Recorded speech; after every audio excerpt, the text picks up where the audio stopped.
విశ్వాసము మనలో by birth రాదనమాట. మధ్యలోనే మనకు విశ్వాసము కలుగుతుంది.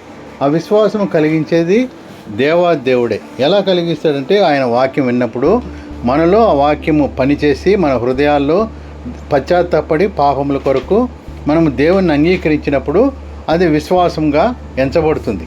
కాబట్టి మనందరి జీవితాల్లో మన విశ్వాస పరిమాణాలను గమనించినట్లయితే విశ్వాసానికి పరిమాణం ఉంది. పరిమాణం అంటే కొలతలు. అంటే ఒక్కొక్కరి విశ్వాసము కొలతలుగా ఎంచబడుతుంది. నా విశ్వాసము తక్కువగా ఉండొచ్చు, మీ విశ్వాసము నాకంటే ఎక్కువగా ఉండొచ్చు. ఎందుకంటే మీ యొక్క ఆత్మీయ జీవితంలో దేవుణ్ణి ఎంత గట్టిగా మీరు పట్టుకున్నారు. మరి నేను ఒకవేళ 20 సంవత్సరాల విశ్వాసంలో తగ్గిపోయి ఉండొచ్చు. ఎందుకంటే మొదట్లో ఉన్నంత విశ్వాసము రాను రాను తగ్గిపోతుంది చాలా వరకు. మరి ఇటువంటి విశ్వాస పరిమాణాలను బట్టి మన విశ్వాసము ఆధారపడి ఉంటుంది అందరి జీవితాల్లో. అంతేకాకుండా దేవుని వాక్యం కూడా సెలవిస్తుంది, నీ విశ్వాసము చొప్పున నీకు కలుగును. ఏదైతే మన విశ్వాస పరిమాణాలను గమనించినట్లయితే ఒక్కొక్కరి విశ్వాసము ఒక్కొక్క పరిమాణంలో ఉంటుంది. మనం వాక్యం చెప్తుంది నీ విశ్వాసం చొప్పున నీకు కలుగునని. అపోస్తలుడైన యాకోబు దేవుని ఆత్మచే తాను రాసిన పత్రికల్లో కొన్ని విశ్వాస పరిమాణాలు చూపిస్తున్నాడు. ఇక్కడ యాకోబు పత్రికలో యాకోబు గారు కొన్ని విశ్వాస పరిమాణాలను చూపిస్తున్నాడు. అందులో వాటిని బట్టి మరి మన విశ్వాస పరిణామం ఎలా ఉందో చూద్దాం. మృత విశ్వాసము అంటాడు. మృతం అంటే చనిపోయిన విశ్వాసము. చనిపోయిన స్థితిలో విశ్వాసం ఉందంటే క్రియలు లేని విశ్వాసము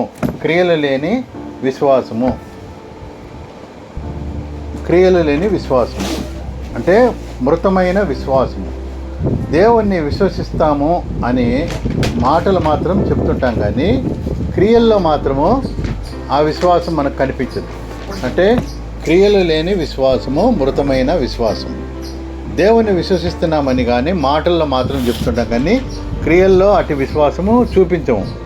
ఎదుటి వ్యక్తిని ప్రేమించడంలో కానీ వాక్యానుసారమైన జీవించడంలో కానీ క్రీస్తు ప్రేమను కలిగి ఉండడంలో కానీ ప్రతికూల పరిస్థితుల్లో కాకుండా ప్రతికూల పరిస్థితులు కానీ అననుకూల పరిస్థితుల్లో సైతం విశ్వాసం కలిగి ఉండడము, అది అనే విషయాల్లో మన విశ్వాసము మృతమైనదిగా ఉంటుంది. ఎందుకంటే ఎక్కడ అవసరమో విశ్వాసం అక్కడ మనం చూపించమన్నమాట.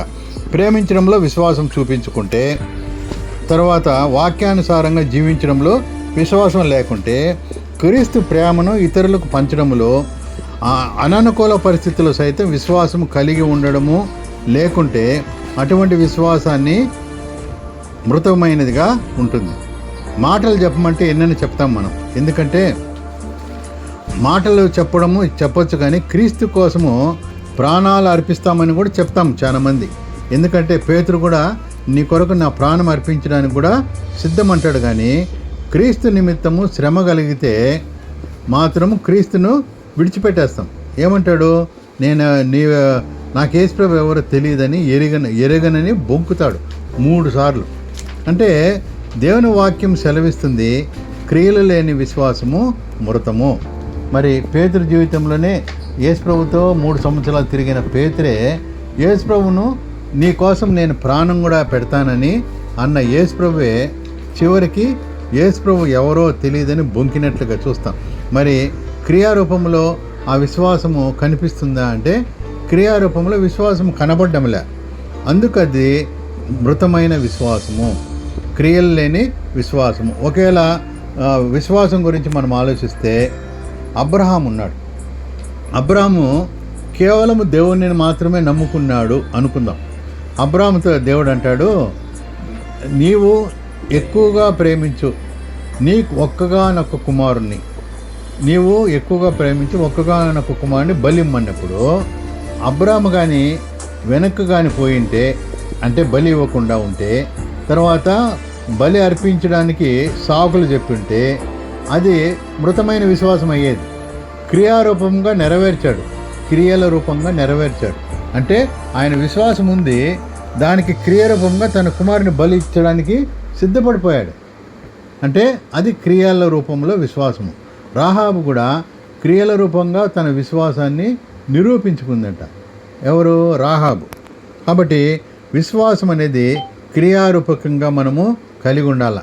ఇప్పుడు ఎవరైనా మన మీదకి దాడి చేసినప్పుడు ఈ రోజుల్లో కొత్తగా ఒకటి వచ్చింది, ఎస్సీ ఎస్టీలకు వీళ్ళకు రిజర్వేషన్ లేదంట. ఎందుకంటే యేసుప్రభు బొమ్మలు పెట్టుకున్నా, చర్చిలకు పోతున్నా వాళ్ళ మీద నిఘా పెడతారనమాట. కాబట్టి నువ్వు యేసుప్రభుని నమ్ముకున్నావు కాబట్టి నీకు రిజర్వేషన్ రద్దు. ఇటువంటిప్పుడు చాలామంది ఏం చేస్తారంటే ఇవన్నీ పోతాయి కదా, ఎందుకు ఊరికి పోగొట్టుకోవడము అని మేమంతా యేసుప్రభువును చర్చికి కానీ పోము, కానీ మేము మామూలుగానే దేవాలయానికి పోతామని చెప్పి వాళ్ళు నిజంగా విశ్వాసంలో ఉన్నా కానీ క్రియారూపంగా ప్రూవ్ చేసుకోవడంలే.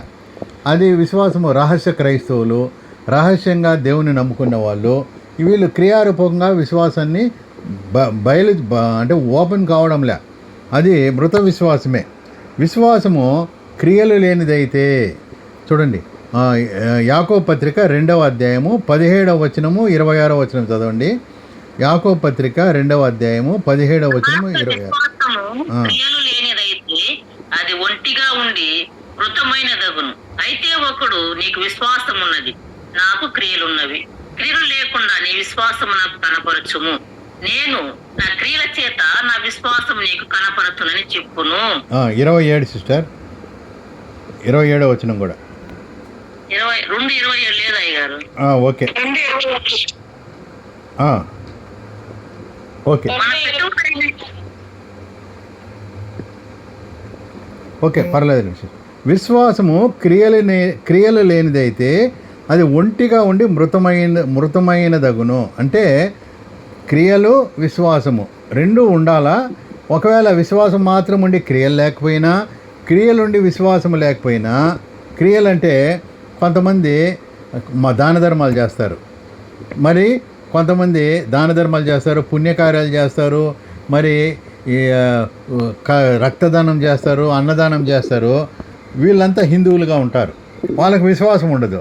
మరి వాళ్ళని అది మృతమైన విశ్వాసమే, ఎందుకంటే విశ్వసించడం లేదు యేసుప్రభుని. కొంతమందికి విశ్వాసం మాత్రమే ఉంటుంది, క్రియలు ఉండవు, అది కూడా మృతమైనదే. అది ఒంటిగా ఉండి మృతమైనదగును. ప్రాణము లేని శరీరము ఎలాగ చచ్చిపోయినట్లు లెక్కిస్తామో అలాగే క్రియలు లేని విశ్వాసము మృతము అంటాడు. క్రియలు లేనిదైనా విశ్వాసము, విశ్వాసం లేని క్రియలైనా మృతమే అని చెప్తున్నాడు. కాబట్టి ఈ విశ్వాసం గురించి మనము అర్థమైంది. ఇప్పుడు నెక్స్ట్ నిష్ఫలమైన విశ్వాసము. అంటే నిష్ఫలమైన విశ్వాసము. దేవుడు అంటే చాలామందికి భయం ఉంటుంది, దేవుడు అంటే చాలా భక్తి కూడా ఉంటుంది. కానీ ఆ భక్తి ఎలాగ ఉంటుందంటే, దేవుడు అంటే భయం ఉంటుంది, భక్తి కూడా ఉంటుంది. కానీ ఆ భక్తి ఎలా ఉంటుందంటే సున్నము కొట్టిన సమాధిలా ఉంటుంది. సమాధిలో సున్నం కొడితే ఎలాగ ఉంటాయి? ఏం అట్రాక్షన్గా కనిపిస్తాయి కదా. సమాధి పైకి చాలా అందంగా కనిపిస్తుంది, సమాధి పైకి అందంగా కనిపిస్తుంది, కానీ లోపల అంతా కుళ్ళిపోయిన శరీరంతో ఉంటుంది, ఎముకలతో నిండి ఉంటుంది. పైన పాలరాతితో కట్టి, ఇప్పుడు పెద్ద పెద్ద సావుకారులు వచ్చి పాలరాతితో కట్టిస్తారు. పాలరాతి కట్టించి ఉంటుంది, కానీ దానిలో ఉన్నదంతా స్మెల్లే, కల్మషమే. నేడు మనలో ఇలాంటి వారు అనేకులు, పైకి క్రైస్తవులు, పైకి భక్తిపరులు. ఆదివారము చూస్తాం మనమే, లేదా క్రిస్మస్ అప్పుడు, న్యూ ఇయర్ అప్పుడు వీళ్ళు వస్తారు చర్చిలకు, ఎప్పుడు రారు. ఇటువంటి వాళ్ళు పైకి క్రైస్తవులు, పైకి భక్తిపరులు, పైకి వాక్యానుసారులు, పైకి సేవకులు, లోపల మాత్రము, అంతరంగం మాత్రము అవిధేయత ఉంటుందండి. సమస్తమైన కల్మషంతో నింపబడి ఉంటారు. అందుకే దేవుడు చెప్తున్నారు, వీళ్ళు మరి వీరిని మనము విశ్వాసులు అనొచ్చా అంటే, దయ్యాలు కూడా క్రీస్తును నమ్మి అవి కూడా వణుకుతున్నాయట, దయ్యాలు కూడా. మరి అవి కూడా విశ్వాసులేనా అంటే వాటికి ఏమి నమ్ముతున్నాయి అంతే, కానీ క్రియలు లేవు వాటికి. అంటే యేసుని నమ్ముతున్నాయి కానీ ప్రభువుగా అవి అంగీకరించవు. అంటే ప్రభువు అంటే మనల్ని పరిపాలించేవాడు ప్రభువు.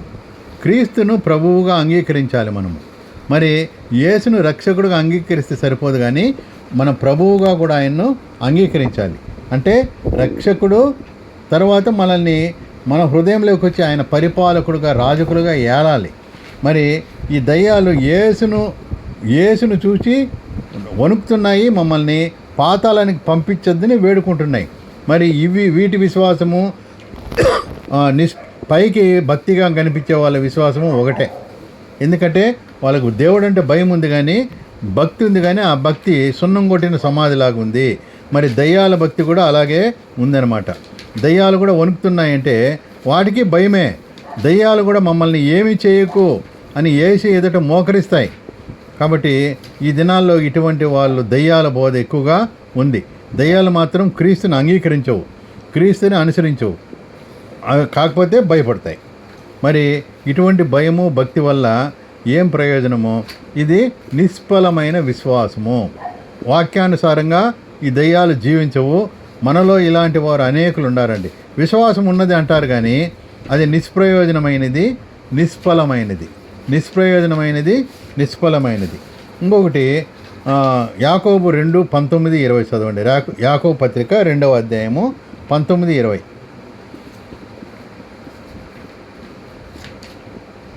దేవుడొక్కడే అని నీవు నమ్ముచున్నావు, అలాగు నమ్ముట మంచిదే. దయ్యములను నమ్మి వణుకుచున్నవి.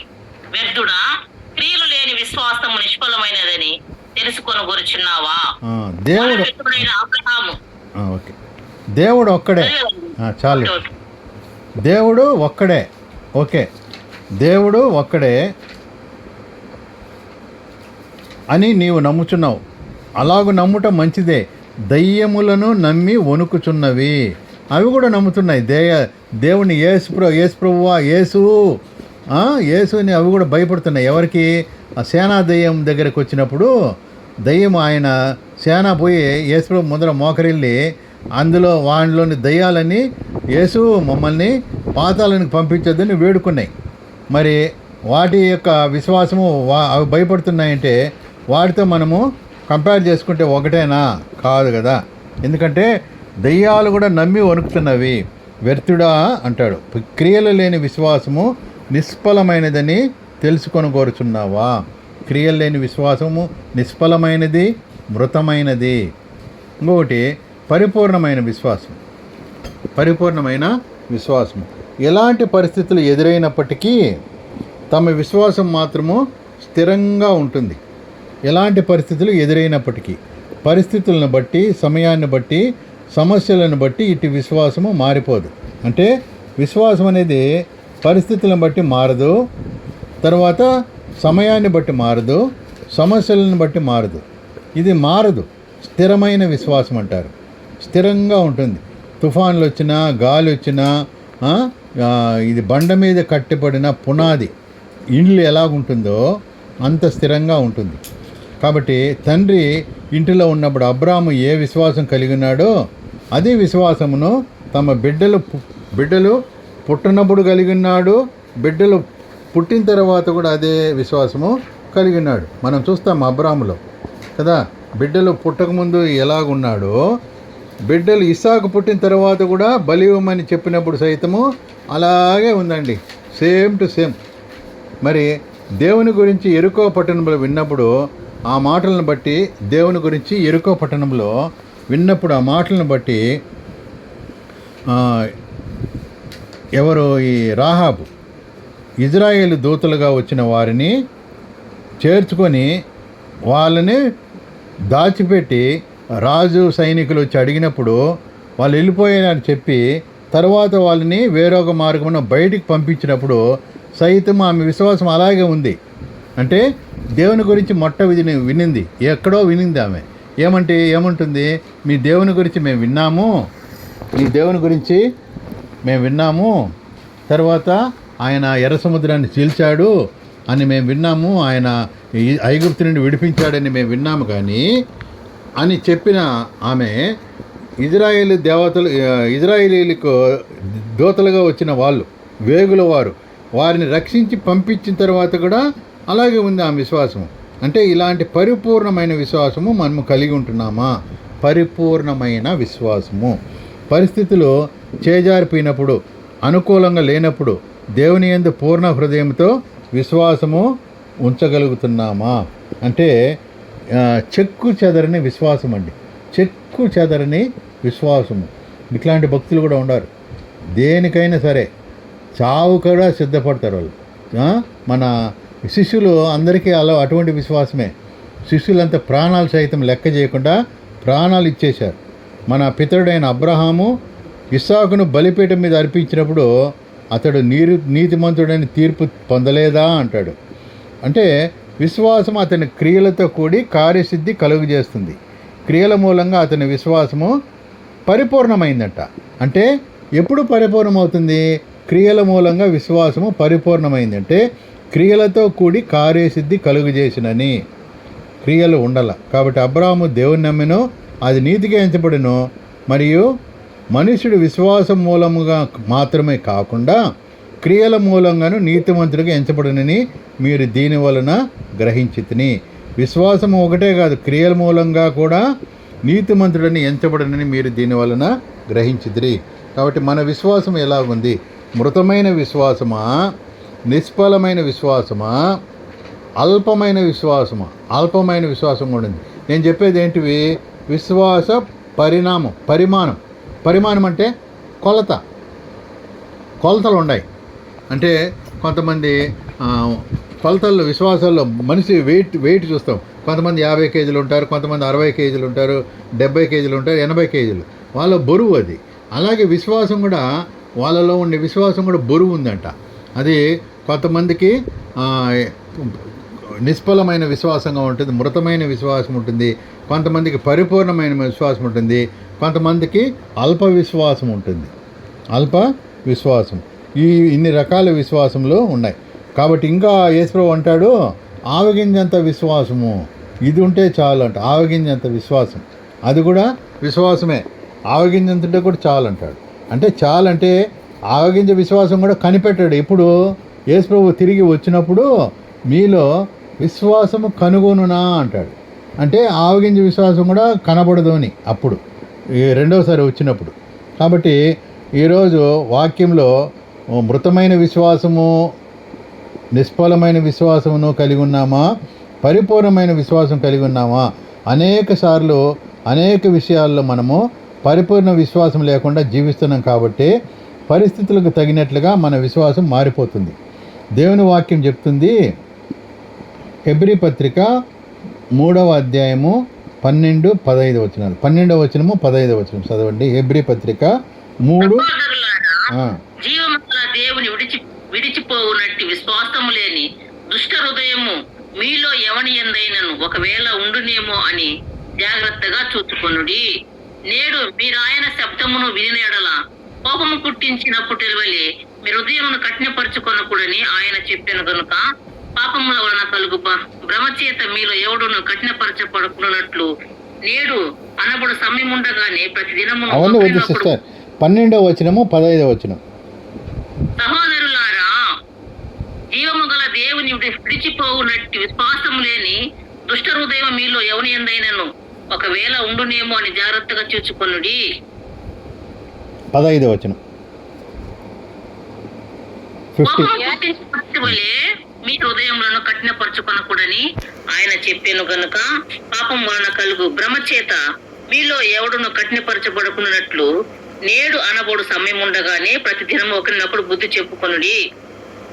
ఓకే, సహోదరులారా, జీవము గల దేవుని విడిచిపోవునట్టి, చూడండి, జీవము గల దేవుని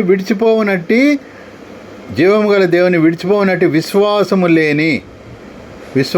లేని దుష్ట హృదయము. అంటే దేవుని విడిచిపెట్టే దుష్ట హృదయము మీలో ఉందేమో, ఎవని ఎందైనా ఒకవేళ ఉండినేమో జాగ్రత్తగా చూసుకొనిడి.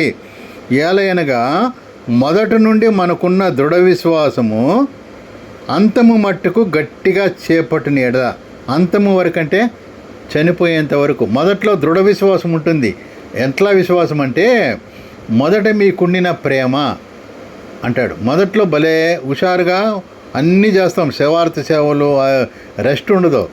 మళ్ళీ రాను అది నీళ్లు కలిసిపోయినట్లుగా తగ్గిపోతుంది.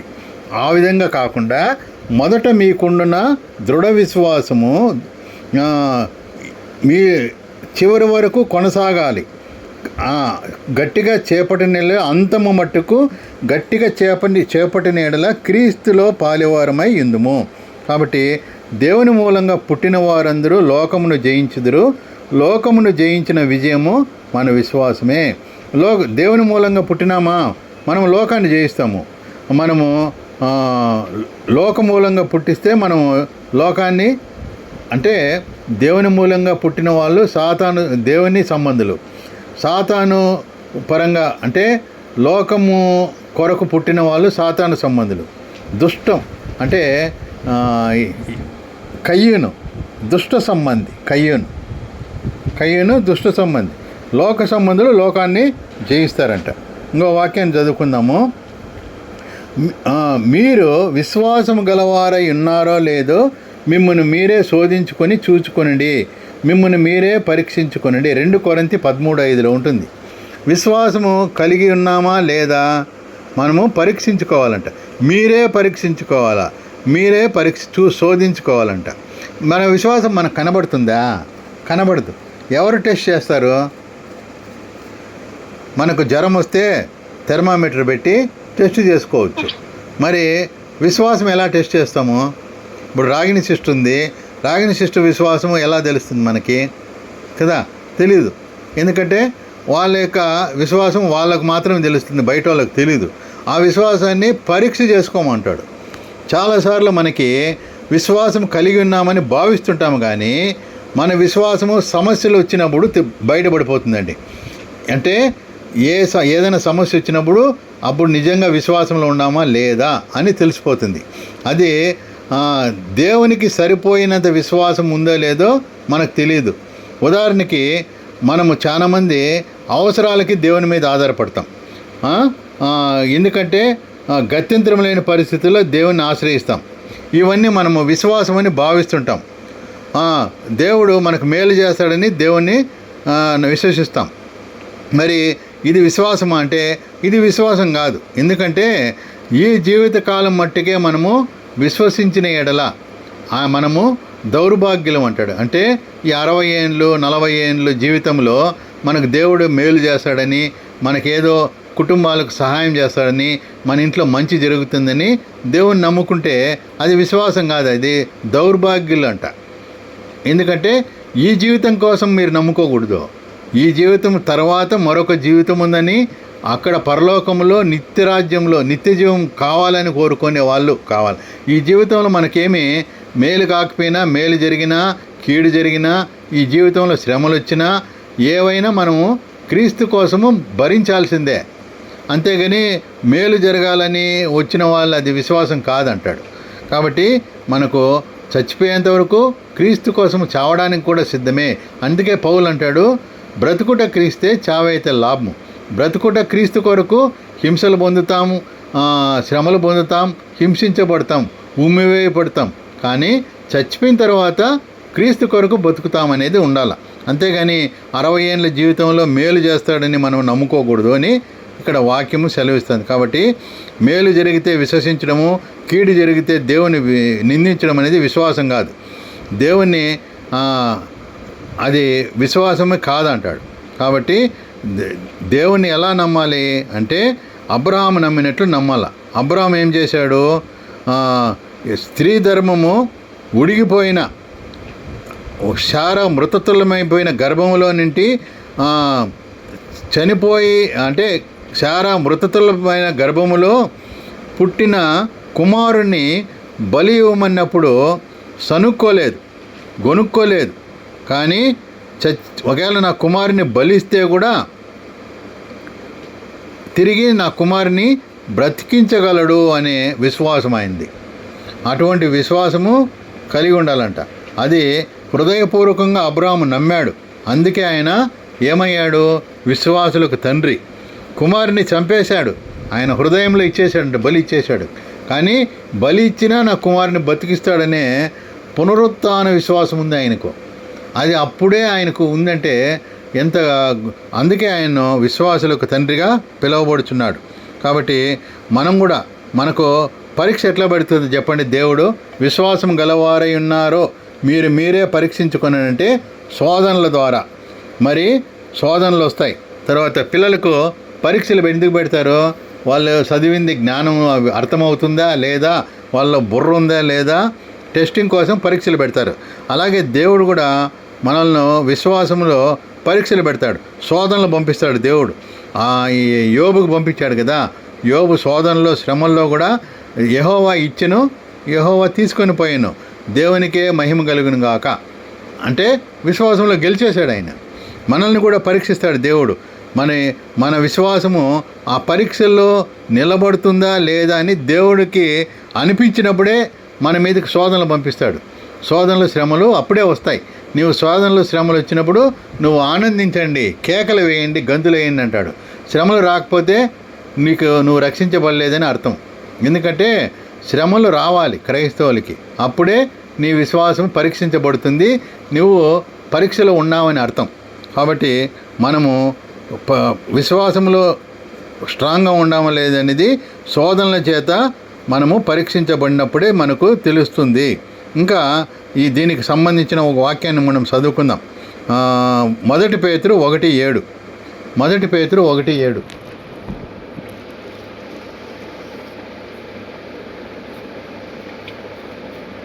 నశించిపో సువర్ణము అగ్ని పరీక్ష వలన శుద్ధపరచబడుతున్నది కదా, దానికంటే అమూల్యమైన మీ విశ్వాసము ఈ శోధనల చేత పరీక్షకు నిలిచినదై యేసుక్రీస్తు ప్రత్యక్షమైనప్పుడు మీకు మెప్పును మహిమయు ఘనతయు కలుగుటకు కారణమగును. చాలు. నశించిపోవు సువర్ణము అగ్ని వలన బంగారును ఎతకపోయి అగ్గిలో వేసి కాల్చి కాల్చి కాల్చి అప్పుడు దానిలో ఉండే మలినమంతా పోయి షైనింగ్గా తయారవుతుంది కదా. అలాగే మీ విశ్వాసము ఈ శోధనల చేత పరీక్షకు నిలిచినదై. ఇంట్లో పరీక్షలు వస్తాయి, అన్ని సమస్యలు ఒకేసారి వచ్చి పడిపోతాయి. ఇప్పుడు వనమ్మ సిస్టర్ ఎన్ని కష్టాలు పడుతుంది చూడండి. ఎందుకోసము? ఆమెను విశ్వాసంలో దేవుడు పరీక్షిస్తున్నాడో ఏమో. మొన్న సుశీల సిస్టర్ కూడా హెల్త్ బాగలేదని ప్రేయర్ చేయించుకుంటాడు, ఆమె కూడా పరీక్షకు ఉందేమో. మనకు సమస్యలు వచ్చినప్పుడు పరీక్ష కొరకేనేమో అని అప్పుడే మనం స్ట్రాంగ్గా ఉండాలి. అందుకే కానీ నాకు కష్టాలు వచ్చినాయి, శ్రమలు వచ్చేసాయని దేవుని విడిచిపెట్టిపోతే అది విశ్వాసం కాదు, అది మృతమైన విశ్వాసమే. కాబట్టి అప్పుడు కూడా నిలబడితే, అప్పుడు పరీక్షకు శోధనల చేత పరీక్షకు నిలబడితే యేసుక్రీస్తు ప్రత్యక్షమైనప్పుడు మనకేం కలుగుతుందంట? మెప్పు, మహిమ, ఘనత కలుగుతుందంట. కాబట్టి శోధనల ద్వారా పరీక్షింపబట్టుకు తగిన విశ్వాసము మనకు ఉందో లేదో, అది దేవుని దృష్టికి అంగీకార యోగ్యంగా ఉందో లేదో బైబిల్ ద్వారా మనము చెక్ చేసుకోవాలి. బైబిలే మనకు అద్దంలో మన ముఖం చూసుకుంటే మనలో ఏమేమి మచ్చలు ఉన్నాయి అన్నీ కనిపిస్తాయి కదా. బైబిల్ అనే అద్దంలో మన విశ్వాసాన్ని పరీక్షించుకోవాలి. శోధనలో మనము పరీక్షకు నిలబడినప్పుడు మన విశ్వాసం అనేది చెకింగ్ అవుతుంది. అప్పుడు మనం పాస్ ఫెయిల్ అనేది నిర్ధారణ అవుతుంది. యోసేపుకు పరీక్ష వచ్చింది ఒక స్త్రీ ద్వారా, యోసేపు నిలబడి గెలివాడు. దానియేలుకు పరీక్ష వచ్చింది అగ్నిగుండం, అగ్నిగుండం కాదు, ఆయన సింహాల గుహలో ఆయన నిలబడ్డాడు. షడ్రక్ మేషక్ పరీక్షకు వచ్చింది, ఆయన నిలబడ్డాడు. ఈ విధంగా పరీక్షల్లో నిలబడినప్పుడు నువ్వు ఒరిజినల్లా డూప్లికేటా, నీ విశ్వాసం ఒరిజినల్లా డూప్లికేటా అనేది తెలిసిపోతుంది. కాబట్టి మనం కూడా పరీక్షలు రావాలి, ప్రభువా నాకు శ్రమలు రావాలి, నేను శ్రమలో నిలబడాలి అని మనం శ్రమలను ఆహ్వానించేవారిగా ఉండాలి. కానీ చాలామంది ప్రభువా నాకు శ్రమలు వద్దు, నాకు శోధనలు వద్దు అని ప్రార్థించకూడదు. శ్రమలు వచ్చినప్పుడే నీ ఒరిజినాలిటీ, నీ బంగారము బయటపడుతుంది. ఆ ఒరిజినల్ నిలబడ్డప్పుడే నువ్వు నిజమైన స్థిరంగా నిలబడతావు. అప్పుడు నీకేమొస్తుంది? మెప్పు, ఘనత, మహిమ నీకు కలుగుటకు కారణమవును. అటువంటి విశ్వాసం మనము కలిగి ఉండాలని కోరుకుంటూ, మన విశ్వాసం మనమే పరీక్షించుకోవాలి, మనమే శోధించుకొని చూచుకోవాలి అంటాడు. మరి ఈ విశ్వాసం గలవారై ఉన్నారు, మిమ్మల్ని మీరే పరీక్షించుకోనండి అంటాడు. కాబట్టి 3 రకాలైన విశ్వాసం చూసినాం. మృతమైన విశ్వాసము, అల్పమైన విశ్వాసము, తర్వాత నిష్ఫలమైన విశ్వాసము, పరిపూర్ణమైన విశ్వాసం. వీటన్నిటికో ఇలా శ్రేష్టమైనది పరిపూర్ణమైన విశ్వాసం. మీరందరూ పరిపూర్ణ విశ్వాసంలో కలిగి ఉండి పరిపూర్ణ విశ్వాసంలో కొనసాగునట్లుగా మీరు అటువంటి అమూల్యమైన విశ్వాసం. ఇంకొక విశ్వాసం ఉంది, అమూల్యమైన విశ్వాసం. యేసు ప్రభు మనల్ని రక్షించింది అమూల్యమైన రక్తం చేత. మన విశ్వాసం కూడా అమూల్యమైనదిగా ఉండాలి. అట్టి అమూల్యమైన విశ్వాసం చేత మీరందరూ విశ్వాసంలో నిలబడి స్థిరులుగా ఉండి ఆ యొక్క విశ్వాసంలో మీరు నిలబడి ఆ దేవాదేవుని మహిమపరిచే వారిగా ఉండాలని కోరుకుంటూ ఈ చిన్న వాక్యము దేవుడు మన వినికిల్లో దీవించిన గాక. ఆమేన్. Praise lord. చక్కని వాక్య సందేశాన్ని అందించినటువంటి విద్యా పాస్టర్కి నా వందనాలండి. Sister praise lord. Praise lord అండి. Praise lord. ఓకే, ప్రార్థన చేయండి సిస్టర్. ఓకే అండి. ఓకే, ప్రార్థించుకుందామండి. పరమ తండ్రి, పరిశుద్ధుడైన దేవా, ఈ పరిశుద్ధమైన ఉన్నతమైన నామానికి మధ్యాహ్న కాల సమయంలో కృతజ్ఞతాస్తుతులు చెల్లించుకుంటూ వస్తుంటున్నాం ప్రభా. మీరు ఎంతైనా నమ్మదగిన దేవుడు నా తండ్రి, సమస్తాన్ని చూచున్న దేవుడు ప్రభా. నీకు వందనాలు. నీకు మరుగైనది ఏమీ లేదు నా తండ్రి. స్తోత్రమయ్యా, స్తోత్రం. హృదయ అంతరంగములను పరీక్షించే దేవుడు నాయన, పరిశీలన చేసే దేవుడు ప్రభా. స్తోత్రం, స్తోత్రం. ఇగో నా తండ్రి, నీ దీనదాసులున్న ప్రభా, నీ సేవకులను ప్రభా నా తండ్రి, నీ సిలువ చాటున మీరు మరుగుపరుచుకొని ఆయన మీరు మాతో ముచ్చటించినందుకు స్తోత్రం చెల్లించుకుంటున్నాం.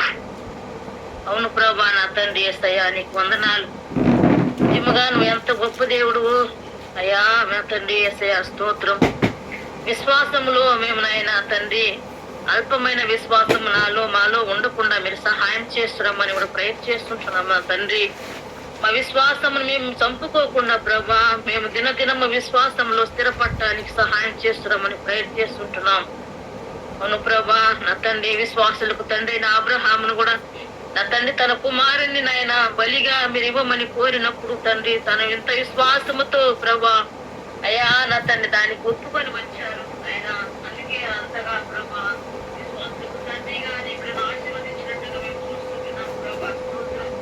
ఒకవేళ నా తండ్రి యేసయ్యా మేము ఆయన శోధింపబడి మారుండండి నా తండ్రి. మేము శోధనలో, నిందల్లో, అవమానం, ఉపద్రవంలో విశ్వాసాన్ని మేము కోల్పోకుండా ప్రభా ఇంకా మా యొక్క విశ్వాసంలో మేము ఎదగడానికి సహాయం చేస్తామని ప్రయత్నం చేస్తున్నాం. మేము ఈ లోపల ఉంటున్నాం కాబట్టి ఎన్నో శ్రమలు, నిందలు, అవమానం, ఉపద్రవం రావచ్చు యేసయ్యా నా తండ్రి. నాయన మీరు కూడా మా దగ్గర కుమారుడికి వచ్చినప్పుడు అవన్నీ కూడా మీరు భరించారు ప్రభా అని మీ స్తోత్రం. మేము కూడా భరించేయక నా తండ్రి మాకు విశ్వాసాన్ని మీరు కలుగ చేస్తామని, నీలో మనం స్థిరపరచమని నిన్ననైనా మేము కలగొట్టుకుంటూ శోధనలో నిలబడటానికి మాకు సహాయం చేస్తామని ప్రయత్నం చేస్తున్నాం ప్రభా. స్తోత్రం. నిష్ఫలమైన విశ్వాసం నా తండ్రి ఉన్నది. ఒకసారి మమ్మల్ని జ్ఞాపకం చేసుకొని నమ్మకుంటే సమాధానం వల్ల కాలం ఉండకుండా ప్రభా అనేకులకునైనా మేము వెలిగించే వాళ్ళకి ఆశీర్వాదకరంగా మమ్మల్ని ఉంచుకొని ప్రయత్నం చేస్తున్నాం యేసయ్య. మా విశ్వాసం పరిపూర్ణంగా మారినట్లుగా యేసు ఈ వాక్యం నాలో మాలో మీరైనా బలపరిచగా మీరు మారుతున్నామని మీరు అలా చేయబోతున్నందుకు కూడా స్తోత్రం చెల్లించుకుంటున్నాం.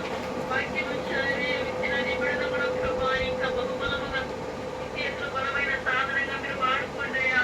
అనేకులకు ఆశీర్వాదకరంగా తండ్రి నిన్ను ఆశీర్వదించి కుటుంబాన్ని ఆశీర్వదించండి యేసు. స్తోత్రం. అడుగుపెట్ట ప్రతి స్థలాన్ని మీరు ఆశీర్వాదకరంగా మీరు మారుస్తామని మీ యొక్క శాశ్వత జ్ఞానముతో నింపి యేసయ్య ఆశించి ప్రభా మీ బహుబలం మీరు వాడుకోబోతున్నందుకు స్తోత్రములు చెల్లించుకుంటూ అందరూ మీ చేతికి అప్పగించుకుంటూ వాళ్ళ మంచిదైనా మా కార్యసిద్ధి కలుగ చేసి మా విశ్వాసంలో స్థిరపరిచి మీరు చేరేంత వరకు ప్రభా మేము విశ్వాసంలో కొనసాగడానికి సహాయం చేస్తున్నామని చేస్తున్నాము. ఇంకా జరుగుతున్నాము తండ్రి. ఆమేన్, ఆమేన్. అందరికి ప్రైజ్ లార్డ్ అండి. Praise Lord. నా ప్రేమ